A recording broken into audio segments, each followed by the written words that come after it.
ঠেকে যাওয়া ইরান হামলা করে বসেছে ইসরায়েলে। তেল আবিবের পক্ষ থেকে এ তথ্য নিশ্চিত করা হয়েছে। ইসরায়েলের আকাশে একের পর এক মিসাইল ঢুকতে শুরু করার সঙ্গে সঙ্গে দেশ জুড়ে বেজে ওঠে সাইরেন। যদিও ইরানের পক্ষ থেকে ওই হামলার বিষয়টি এখনো নিশ্চিত করা হয়নি।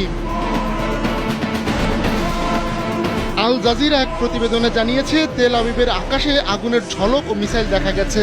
তবে ঠিক কোথা থেকে এসব মিসাইল উড়ে আসছে তা নিশ্চিত করতে পারেনি কাতার ভিত্তিক এই সংবাদ মাধ্যমটি।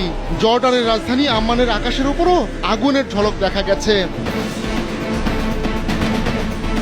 এর আগে যুক্তরাষ্ট্র জানিয়েছিল ইসরায়েলে ব্যালিস্টিক মিসাইল হামলার প্রস্তুতি নিচ্ছে ইরান। তবে এমন হামলা ঠেকাতে তারা যেমন প্রস্তুত রয়েছে, পাশাপাশি এর পরিণতির জন্য ইরানকে সতর্ক করে দিয়েছে ওয়াশিংটন। কিন্তু এই হুঁশিয়ারি সত্ত্বেও ইসরায়েলে হামলা করে বসল তেহরান।